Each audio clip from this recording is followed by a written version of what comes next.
Hello everyone, आप सभी का स्वागत है आपके अपने चैनल स्टडी फॉर यू में। ठीक है। तो आज का जो सेशन रहेगा वो हमारा 27 तारीख का थर्ड शिफ्ट का जितना भी क्वेश्चन हुआ है उसके ऊपर रहेगा।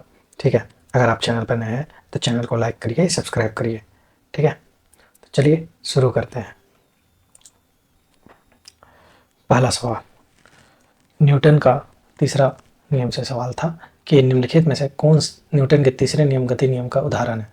तो ऑप्शन आपका क्या हो जाएगा? बंदूक से गोली का चलना, firing A bullet from a gun. ठीक है। बाकी भी ऑप्शन था बट उतना याद नहीं है क्या क्या ऑप्शन था, तो जो है उसको आंसर के रूप में ले आए। तो न्यूटन का तीसरा नियम क्या कहता है? तीसरा नियम यह कहता है कि प्रत्येक क्रिया के बराबर और विपरीत क्रिया प्रतिक्रिया होती है। Means every action has an equal and opposite reaction. Okay. ठीक है। जैसे आप कूद रहे हैं, ऊपर जाए, जंपिंग किए, फिर आ गए, फिर यहीं पर आ गए। ठीक है। आप बॉल को ऊपर फेंके, फिर वहाँ रहा, फिर वो नीचे आएगा ही आएगा। आप बंदूक से गोली छोड़ें तो इधर पीछे अपना इसका रिएक्शन होगा, आपको पीछे झटका दिया। तो यही सब है रिकॉइल ऑफ बंदूक। ठीक है। और पहला नियम क्या कहता है? न्यूटन का पहला नियम को लॉ ऑफ इनर्शिया बोलते हैं, जिसे जड़त्व का नियम बोलते हैं।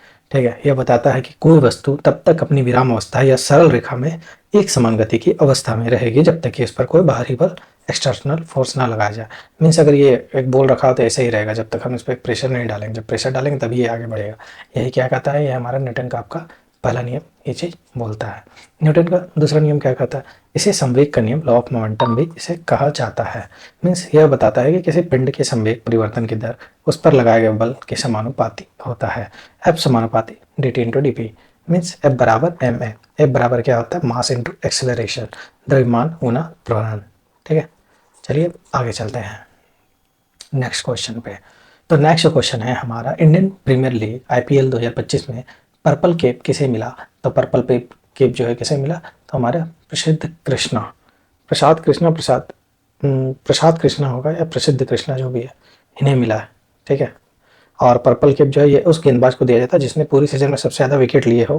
प्रसिद्ध कृष्णा जो है ये गुजरात टाइटंस के लिए 15 मैचों में 25 विकेट लिए थे। देखिए फर्स्ट शिफ्ट वाला ही सेकंड शिफ्ट और थर्ड शिफ्ट में रिपीट हो रहा है। ठीक है। तो ये काफ़ी इंपॉर्टेंट हो जाता है। ऑरेंज कैप क्या है? यह उस बल्लेबाज को दिया जाता है जिसने पूरी सीजन में सबसे ज़्यादा रन बनाया है, और ये सारे सदस्य गुजरात टाइटंस को मिला है जिन्होंने 759 रन बनाए हैं आपका। ठीक है। नेक्स्ट आ जाइए, विनर कौन कौन है? विनर है आपका आरसीबी। आरसीबी ने क्या किया? आरसीबी ने जो है पंजाब किंग्स को 6 रनों से हराकर पहली बार जो है खिताब जीता है। ठीक है। और मोस्ट वैल्यूएबल प्लेयर बोल रहे एमवीपी कौन है? तो हमारे सूर्य कुमार यादव है। और किस टीम से बिलोंग करते हैं? तो ये मुंबई इंडियंस से बिलोंग करते हैं। तो आप लोग में से कौन कौन है मुंबई इंडियंस के फैन? मैं तो हूँ, मैं हूँ, आप लोग भी हैं। ठीक है। अब आगे चलते हैं। अब emerging player of the season किसे मिला है? तो ये हमारे सुदर्शन भाई को मिला है। चलिए आगे चलते हैं नेक्स्ट क्वेश्चन पे। उल्लास नव भारत साक्षरता कार्यक्रम के तहत भारत का पहला पूर्ण साक्षर राज्य कौन बना है?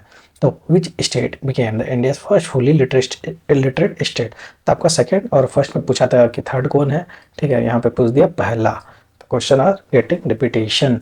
तो पहला जो आपका तो मिजोरम हो जाएगा, दूसरा पूछ ले तो गोवा है, तीसरा हमारा त्रिपुरा है, और चौथा बोल दे तो हमारा हिमाचल प्रदेश है। पहला मिजोरम, दूसरा गोवा, तीसरा त्रिपुरा, चौथा हिमाचल प्रदेश। ठीक है। चलिए आगे चलते हैं। शक्ति, ऊर्जा और समय में संबंध, relation between power, energy and time. शक्ति के रूप में ऊर्जा का क्या सूत्र है? ठीक है। पावर बराबर क्या होता है? एनर्जी बराबर होता है पावर इंटू टाइम। ठीक है। यही होता है। और पूछा भी क्या है हमसे? और कार्य करने की दर क्या चीज़ बोला? What is the formula of energy? ठीक है। पावर बराबर क्या होता है आपका? Total work done in time हो जाता है। तो ये आपका वर्क एनर्जी मतलब किया गया कार्य ऊर्जा। ठीक है। ऊर्जा क्या होगा? पी इंटू टी हो जाएगा, वही चीज़ है। ठीक है। इसका ऐसा मात्रक क्या होता है? आपका जूल होता है ऊर्जा का। और शक्ति का बोलते तो आपका क्या होता है? तो वो आपका वाट होता है। ठीक है। उम्मीद है कि आपको समझ में आ रहा होगा। चलिए आगे चलते हैं। एटीपी सिंथेसाइजिस जो हम लोग करते हैं, एटीपी का संश्लेषण या निर्माण किस कोशिकीय अंगक में होता है? तो एटीपी जो फॉर्म होता है या सिंथेसाइज होता है ये हमारे कहाँ होता है? तो ये आपके माइटोकॉन्ड्रिया में आपका होता है। कहाँ पे होता है? आपका माइटोकॉन्ड्रिया में। माइटोकॉन्ड्रिया क्या है? ये कोशिका का ऊर्जा ग्रह है, means power house of the cell. ठीक है। अब अगर हम आपको बोल दें, चलिए उसको आगे करेंगे। पायरुवेट में जाकर टूटता है जो साइटोप्लाज्म में होकर। इसमें एरोबिक रेस्पिरेशन होता है, अवावयव या वायुव्य श्वसन होता है, ये बताइए आप। ठीक है, इसका फिगर देख लीजिए। इस बार फिगर से तो क्वेश्चन पूछा नहीं। आउटर मेम्ब्रेन हो गया, इनर बॉडी, ये राइबोसोम, ये मैट्रिक्स हो गया, क्रिस्टल जंक्शन होता है, ये ग्रेन्यूल्स हो गया आपका, क्रिस्टा हो गया, ये इंटर मेम्ब्रेन स्पेस हो गया आपका। अब एडेनोसिन ट्राइफॉस्फेट, इसे हम लोग क्या बोलते हैं? इसे हम लोग energy currency of the cell बोलते हैं। ठीक है, एडीपी का अधिकांश भाग क्या आता है? ये सेलुलर रेस्पिरेशन के दौरान जो है हमारे लिए ये ऑक्सीडेटिव फॉस्फोरिलेशन से माइटोकॉन्ड्रिया का आंतरिक झिल्ली पर ये आपका प्रेजेंट रहता है। ठीक है, अब जो नेक्स्ट जो क्वेश्चन है हमारा 6 नंबर का, पूछा था कि किस पौधे के पत्तियों पर, ठीक है, कली जो होता है, मीन्स मान लीजिए पत्ती है साइड में plant has leaves with buds on them, तो किस में होता है हमारा? तो ये हमारा ब्रायोफाइलम में होता है। ठीक है, ब्रायोफाइलम की पत्तियों के किनारों पर एपिफाइओलस बड्स उत्पन्न करती है जो छोटे पौधे में विकसित अपने आप हो जाती है।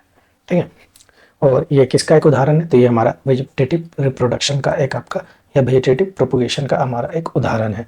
ठीक है, जिसमें पौधा के किसी भी वानस्पतिक भाग जैसे पत्ती, तना या जड़ से नया पौधा आपका बन जाता है। अब बताइए स्पाइरोगेरा जो होता है आपका, वो कैसे बनता है? मतलब मुकुलन करता है, बडिंग करता है, फ्रेगमेंटेशन करता है, जो भी होता है उसको आप क्या बोलते हैं? तो स्पाइरोगेरा जो है हमारा क्या दिखाता है? ये हमारा फ्रेगमेंटेशन दिखाता है। ठीक है, फ्रेगमेंटेशन से आपका होता है। अमेबा बाइनरी करता है कि एमोइबा और लिस्मानिया जो आपका होता है ये आपका बाइनरी फ्यूजन दिखाते हैं, एमोइबा और लिस्मानिया। ठीक है, द्विविखंडन। ठीक है, हाइड्रा क्या करता है? तो हाइड्रा आपका बडिंग से आपका होता है। ठीक है, अब बोल दे यदि विभवांतर पोटेंशियल डिफरेंस आपका दे दिया 15, ठीक है, और आवेश बराबर दिया 5 कूलम, तो किया गया कार्य क्या होगा? तो वर्क डन क्या होता है?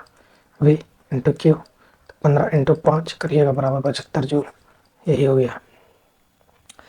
अब पोटेंशियल एनर्जी का सूत्र क्या है? तो पोटेंशियल एनर्जी होता है, पोटेंशियल एनर्जी वाला mass into gravity into height, mgh।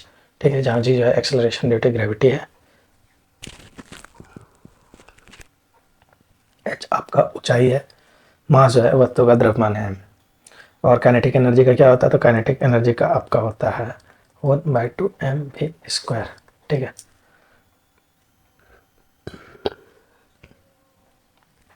Next question है किसी वस्तु का वजन जो है चंद्रमा पर पृथ्वी की तुलना में कम क्यों होता है? क्योंकि चंद्रमा का गुरुत्वाकर्षण जो बल है ग्रेविटेशन फॉर पृथ्वी से कम होता है। मान लीजिए अगर आपका वजन यहाँ पे 60 किलो है तो चंद्रमा पे आपका 10 हो जाता है, समझे? अब और लेकिन आपका वजन कम होगा, ठीक है, बट मास जो रहता है आपका सेम रहता है। आपका कहाँ का? तो आपका अर्थ में भी और मून में भी। ठीक है, नेक्स्ट क्वेश्चन, गैसों से असंबंधित नियम, रो नॉट रिलेटेड टू गैस, निम्नलिखित में कौन सा नियम गैसों से संबंधित नहीं है? तो ऑप्शन के हिसाब से बोल्स का नियम है, चार्ल्स का भी है, एवोगाड्रो का भी है। ठीक है, बोल का नियम क्या कहता है कि गैसों के दाब और आयतन जो है संबंधित होता है, VQT करके जो आप नियम बनाते हैं। चार्ल्स का नियम में जाएगा गैस का वॉल्यूम जो होता है तापमान से संबंधित है। एवोगाड्रो जो है गैस का आयतन और नंबर ऑफ मॉलिक्यूल से संबंधित है। ओम का नियम जो है हमारे इलेक्ट्रिक करंट, विद्युत धारा, विभवांतर से संबंधित है। नेक्स्ट क्वेश्चन है कि कोशिका एक अत्यंत व्यवस्थित और जटिल संरचना है, इसमें सब कुछ अनियंत्रित रूप से अंदर क्यों नहीं आता? A cell is a highly organised and complete complex structure. Why does not everything enter the cell in an uncontrolled manner? तो क्यों नहीं हम आता? क्योंकि यहाँ जो हमारा है सेलेक्टिवली परमेबल मेम्ब्रेन के कारण, क्योंकि इसका जो बाह्य कोशिकीय झिल्ली जो होती है उसके कारण। ठीक है,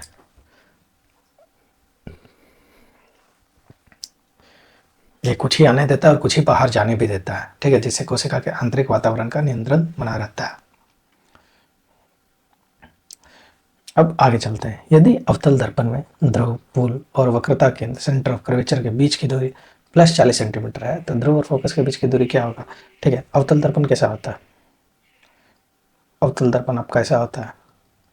ठीक है, क्या बोल रहा है कि यदि अवतल दर्पण पोल और सेंटर ऑफ कर्वेचर के बीच की दूरी अगर 40 है तो एफ बराबर क्या हो जाएगा? एफ आपका 20 हो जाएगा। तो ध्रुव और फोकस के बीच की दूरी कितना होगा? आपका 20 सेंटीमीटर हो जाएगा। ठीक है, लेंस के आवर्धन सूत्र मैग्निफिकेशन फॉर्मूला ऑफ लेंस क्या होता है? एम बराबर वी बट्टे यू। और वही आपका दर्पण मिरर में क्या होता है, मिरर में आपका होता है एम बराबर माइनस वी और यू। ठीक है, तो magnification, what is the magnification formula of lens, ये तो कर लीजिएगा। ठीक है, अब गति का प्रथम समीकरण पर आधारित न्यूमेरिकल था कि एक चेता विराम अवस्था है। ठीक है, इनिशियल वेलोसिटी जो है उसका आपका 0 दिया है। ठीक है, और वो 2 मीटर प्रति सेकंड स्क्वायर की दर से 10 सेकंड तक त्वरण करता है। और एक्सेलरेशन जो दिया है आपका 2 दिया है, और टी जो दिया है आपका 10 सेकंड दिया है। तो उसका अंतिम वेग क्या होगा, फाइनल वेलोसिटी वी बराबर क्या होगा, you plus A T. You 0 दिया है, 2 इंटू 10 करिएगा, ये आपका वी आ जाएगा। ठीक है, आगे चलते हैं कि काला अजहर रोग जो है किस जीव किस ऑर्गेनिज्म के कारण होता है, किसके कारण होता है। तो ये जो हमारा होता है ये लिशमानिया के कारण होता है। ये क्या है, एक प्रकार का एक प्रोटोजोआ है, और ये काला अजहर को जो विशरल लिशमानिया भी कहते हैं। ठीक है, ये जो है फीमेल सैंड फ्लाई के काटने से मानव शरीर में जो है ये प्रवेश करता है। अब लोकेशन ऑफ सेल वॉल से क्वेश्चन है कि सेल वॉल जो है प्लाज्मा झिल्ली से किस तरफ स्थित होता है। तो ये जो है आपका प्लाज्मा झिल्ली के बाहर की ओर आउटसाइड स्थित होता है। कोशिका भित्ति जो है केवल पौधों, बैक्टीरिया और फफूंदों की कोशिका में पाई जाती है। यह कोशिका को शेप देता है, प्रोटेक्शन करता है, और इसे मैकेनिकल स्ट्रेंथ भी प्रोवाइड करता है। तो ये कौन करता है, आपका सेल वॉल का ये सारा काम है। ठीक है, आपसे डेजर्ट प्लांट में पूछ ले तो क्या क्या होता है, डेजर्ट प्लांट में आपका सेल वॉल जो रहता है किस चीज़ का होता है, तो आपका क्यूटिकल्स का रहता है। ठीक है, स्केलेटन कायमा में क्या होता है, तो स्केलेटन कायमा में लिग्नाइन होता है। ठीक है, आप मुझे ये बताइए कि सुबेरिन जो होता है वो किस में होता है।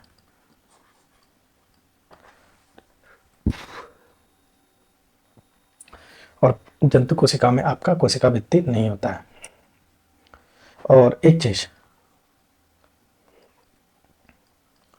प्रोकैरियोट्स और आपका यूकैरियोट्स